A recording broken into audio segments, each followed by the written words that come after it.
언제나 필승! 예, 반갑습니다. 필승입니다. 반갑습니다. 최근 들어서 굉장히 강조하고 있는 사실이 하나 있습니다. 바로 이 정유사들의 이제 화학사로에 거듭되는 대규모 투자죠. 사실상 이 정유사들은 뭐 어쩔 수가 없습니다. 뭐 어떻게 하겠습니까? 앞으로 정유사의 주요 수입원이죠. 뭐 차량 발전용 이제 연료라던가 차량용 연료 이쪽에 대한 판매량이 가면 갈수록 전기차와 수소차의 이런 공세에 의해서 조금씩 줄어들 수밖에 없기 때문에 사실상 조금씩이 아닙니다. 급격하게 줄어들 겁니다. 그래서 이로 인해서 앞으로도 지속적으로 수입은 감소할 수밖에 없고요. 특히나 전 세계적으로 행해지는 미국과 중국을 제외하고 행해지고 있는 이런 신재생 에너지 정책에 의하여 석탄이라던가 석유 이쪽에 대한 이제 캐펙스라던가 아니면 캐파는 점차 줄어들 수밖에 없는 그런 상황입니다. 사실상 미국과 중국이 겉으로는 이쪽에 참여를 하지 않는 것처럼 보이지만 미국이나 중국의 조금 더 산업에 깊숙이 들어가 보면은 신재생 에너지에 대한 그런 실적이 점차 증가하고 있는 것을 볼 수가 있습니다. 특히나 미국 같은 경우는 셰일가스, 이 LNG 가스를 필두로 한 신재생 에너지 사업이 아주 공격적으로 펼쳐지고 있죠. 이로 인해서 뭐 유가도 뭐 지속적으로 약세를 보이고 있지만 그보다 더 이제 안 좋은 상황이 바로 이 정유사들이다. 이렇게 보시면 될 것 같습니다.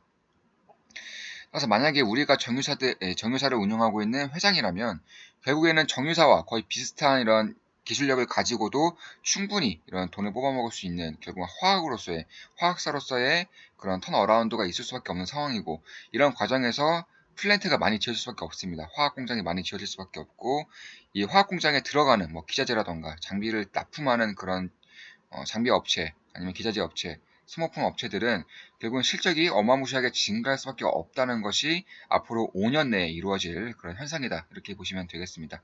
이런 것을 보더라도 사실상 반도체 업종이 2016년부터 천천히 좋아지기 시작하면서 2018년 초에 이제 피크를 찍었죠. 그 와중에 뭐 테스라던가 아니면 워닝 IPS 이런 장비 업체라던가 아니면 SK 머티리얼즈, 하나 머티리얼즈 이쪽에 대한 소모품들의 기업들은 뭐 대부분 5배 이상씩 그러니까 500% 이상씩 상승한 것을 볼 수가 있습니다. 이러한 현상이 앞으로도 화학사에게 그러니까 화학사가 아니죠. 화학 장비 업체라던가 화학 소모품 업체들은 일어날 수밖에 없는 그런 현상이 되지 않을까 이렇게 보고 있습니다.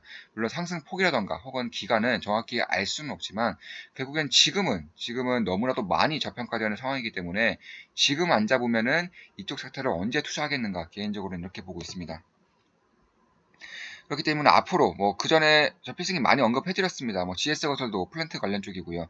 특히나 GS건설뿐만 아니라 뭐 태양건설도 이제 이쪽에 진출하고 있다거나 혹은 친환경 자회사를 두고 있기 때문에 이쪽에 대한 수혜를 받을 수 있는 그런 상황이고 더군다나 최근에 말씀드렸던 SNTC 이쪽 기업은 굉장히 지금 주가가 많이 뛰고 있는데 사실상 저 필승이 처음 말씀드렸을 때보다 좀 많이 뛰긴 했는데 이쪽도 이제 필수 기업이긴 합니다. 대략 최근에 많이 빠졌죠. 최근에 많이 빠져서 그나마 좀 잡을 기회를 다시 주고 있지 않나 이렇게 보고 있습니다. 대략 한 5%가량 상승 중인 걸로 보입니다. 그래서 이런 부분을 항상 지켜보시면서 이쪽에 대한 설비 투자라던가 아니면 이제 공장을 설립한다거나 이런 이쪽에 대한 그 투자 사이클 특징이 그 어떻게 보면은 경기 순환 사이클이죠. 그러니까 이 사이클적인 그런 면모를 보이고 있기 때문에 지금은 물론 뭐 전 세계적으로 인프라 투자를 한다거나 혹은 경기가 너무 좋아서 화학이라던가 정유사들에 대한 이익이 급증하면서 뭐 이쪽에 대한 투자를 활발히 할 수 있는 여건은 아니지만 결국에는 이러한 사실 자체가 조금씩이나마 이쪽에 대한 투자를 집행하게 될 것이고 경기가 안 좋은 만큼 이거 아셔야 됩니다. 경기가 안 좋은 만큼 국가에서 할 수 있는 유일한 대응책 중 하나가 바로 이 건설 경기입니다. 건설 경기. 박근혜 때도 마찬가지였죠. 경기가 안 좋을수록 건설 경기를 활성화시킴으로써 결국엔 다시금 일자리도 만들어내고 소비도 만들어내면서 경기 화랑 사이클로 불러내려는 그런 정부 정책이 분명히 있을 수밖에 없기 때문에 앞으로 미국이라던가 특히 미국 쪽에서는 이미 트럼프 미국 대통령이 진행하기 위해서 2년 전부터 많은 애를 쓰고 있죠. 뭐 중국도 최근에 부동산 경기가 굉장히 많이 살아나면서 이쪽에 대한 사이클이 오고 있는 것은 분명한 것 같습니다. 경기가 안 좋기 때문에 오히려 더 지켜봐야 한다는 것이 바로 필승의 생각입니다. 그래서 이런 것을 봤을 때도 경기가 안 좋으니까 이쪽은 뭐 답이 없다. 경기가 안 좋으니까 화학은 투자를 하겠는가 이런 생각도 어느 정도는 좀 역발상적으로 좀 해볼 필요가 있지 않을까 이렇게 보고 있습니다. 따라서 이런 것을 봤을 때 그 다음으로는 사실상 이제 SNTC라던가 아니면 그 전에 올해 상반기 한번 분석을 해드렸죠. 동양 PNF 이쪽은 이제 기계류입니다. 기계류 그러니까 보일러라던가 이쪽에 대한 화학 설비 기계 이쪽에 대한 기계류였는데 보시면 종합 P&L 올해 상반기에, 올해 초에 이제 분석을 해드렸는데 굉장히 많이 올랐어요. 대략한 지금 이미 피크 찍었을 때는 거의 뭐 30% 이상 상승하는 걸로 보이는데, 이런 것을 보더라도 결국에는 이쪽은 앞으로도 좀 갈 수밖에 없는 것이고, 이미 기계류가 많이 한 번 더 튀고 있기 때문에 이 기계류가 튄 이후에는 그 다음으로 이제 소모품, 소모품으로 올 수밖에 없다. 그래서 필승이 지금 주목하고 있는 소모품들이 뭐 어쩔 수 없죠. 화학 설비에 반드시 들어가야 되는 뭐 파이프라던가 배관 이쪽으로 올 수밖에 없다는 겁니다. 그래서 그 중에 이제 한 기업, 우리나라의 대표적인 기업이죠. 바로 이 형광밴드가 있습니다. 예, 성광밴드 같은 경우에는 이제 배관을 생산하는 그런 기업입니다. 보시면 이제 시가총액이 2,500억입니다. 2,500억원이고 이 대주주가 굉장히 이제 탄탄해요. 이게 왜 탄탄하냐고 느껴지냐면은 물론 오래전부터 대주주였기도 하고요. 특히나 이 회사를 운영을 함에 있어서 이 일반 투자자, 그러니까 일반 주주에 대한 그런 배려심이 없는 그런 대주주가 아니다 이렇게 보고 있습니다. 그 이유 중에 하나가 최근에 매출이 굉장히 안 좋았죠. 적자 났습니다.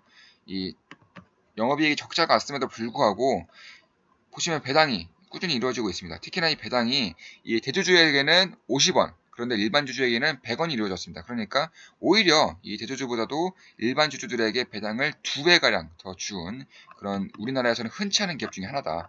이런 것을 보더라도 주주 친화적이고 대주주가 어떻게 보면은 투자하기에 적합한 그런 인성을 가지고 있지 않을까 이렇게 보고 있습니다. 보시면 대주주 비중이 대략 50% 이상이죠. 그러니까 유통 물량은 실질적으로 시가총액 대비해서 한 1,300억가량 이 정도 된다고 보시면 되겠습니다. 굉장히 가볍죠. 따라서 이런 것들도 변동성이 굉장히 클 수밖에 없기 때문에 좀 걱정되는 부분이 있습니다. 물론 매수 매도 추천은 절대 아니지만 사지 마세요. 아마 이런 것을 보더라도 어느 정도는 좀 안정적으로 투자할 수 있겠다라고 개인적으로 100% 확신하고 있습니다. 그래서 보시면 뭐 관이음새 뭐 이쪽 기자재 쪽을 이제 주요 영역으로 영위하고 있기 때문에 그 뭐 화학 플랜트, 뭐 해양 플랜트, 조선, 발전 플랜트 이쪽에서 거의 대부분의 이런 매출이 나고 있는 그런 회사입니다. 최근 들어서 이제 흑자 전환을 했죠. 올해 들어서 3년 만에 이제 흑자 전환을 하는 모습을 보이고 있습니다. 매출액은 역시나 증가하고 있고요. 이런 것을 보더라도 이제는 이쪽에 대한 투자도, 이쪽에 대한 이제 설비도 어느 정도 수요가 좀 늘어나고 있다. 이렇게 보시면 될 것 같습니다.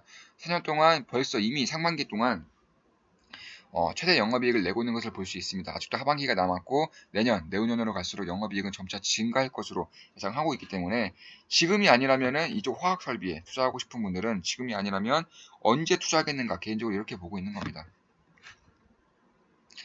따라서 상반밴드 같은 경우는 뭐 내수도 마찬가지고요. 그 해외 수출도 마찬가지고 이제 골고루 이제 매출을 내고 있는 회사이기 때문에 결국엔 리스크적인 면, 그러니까 매출에 대한 리스크적인 면도 그렇게 크지가 않고요. 뭐 이나 이제 화학 설비, 뭐 관이음새라던가 아니면 이쪽에 대한 이제 기자재를 생산하고 있는 회사이기 때문에 이쪽에 대한 사이클이 오면은 결국에는 한 번 정도는 수혜를 받을 수밖에 없다 이렇게 보시면 될 것 같습니다.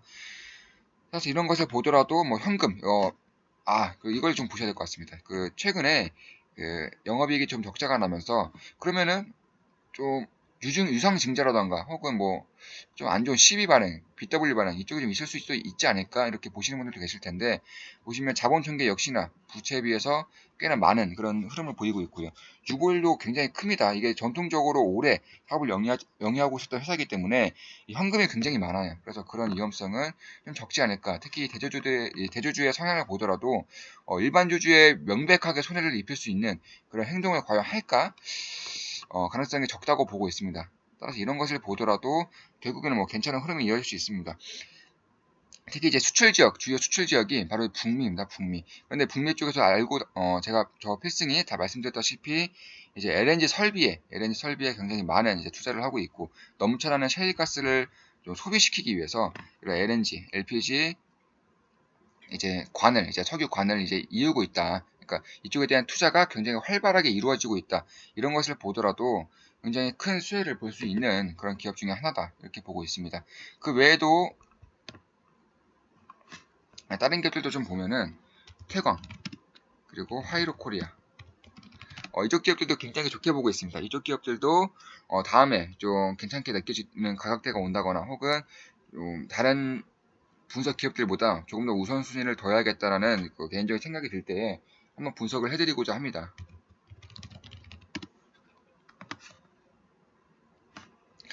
그래서 이런 것을 보더라도 뭐 중동 쪽도 역시나 중동 쪽도 플랜트 사업이 굉장히 활발하게 이루어지고 있고요. 뭐 우리나라도 마찬가지입니다. 우리나라도 대부분의 정유사들이 이제 화학 설비를 이제 공격적으로 투자를 하고 있기 때문에 이러한 부분을 보더라도 괜찮은 흐름이 나타날 수 있다. 특히나 지금 이런 가치적인 측면에서도 이미 턴어라운드 했음에도 불구하고 가치적인 측면 PER 밴드라던가 PBR 밴드만 보더라도 굉장히 좀 안 좋은 그런 저평가 영역인 굉장히 큰 저평가 영역인 이쪽에 좀 들어섰다는 것을 본다고 한다면은 괜찮은 투자 대안이 될 수 있다. 이렇게 보시면 될 것 같습니다. 그래서 지금도 너무나 좋은 기회다라고 보고 있습니다. 지금도 분할 매수하기에는 괜찮은 기회다. 물론 매수매도 추천 절대 아니죠. 참고하시면 될 것 같습니다. 지금 역시나 보시면 너무나 이제 저가 영역이 있기 때문에 지금 보시면 이쪽 영역, 이제 이쪽 영역부터 그러니까 지금도 이미 괜찮은 흐름이다. 지금 이미 지지라인 1차 지지라인을 깼기 때문에 여기서 더 빠져봤자 얼마나 더 빠지겠는가 개인적으로 이렇게 보고 있는 겁니다. 다만 조금 더 보수적으로 잡아드린다면은 이제 이쪽 라인부터 이쪽 라인까지 대략 약간 8,800원대부터 7,400원대까지는 괜찮은 이제 분할 매수 범위가 굉장히 보수적인 분할 매수 범위가 될 것이다라고 개인적으로는 보고 있습니다. 마찬가지입니다. 역시 8,500원대부터 7,500원대까지가 아주 좋은 분할 매수 범위가 될 것 같다라고 개인적으로는 보고 있습니다. 보시면 이제 사이클 산업이기 때문에 조선도 마찬가지고 최강도 마찬가지고 건설 다 마찬가지입니다. 특히나 반도체도 역시나 마찬가지죠.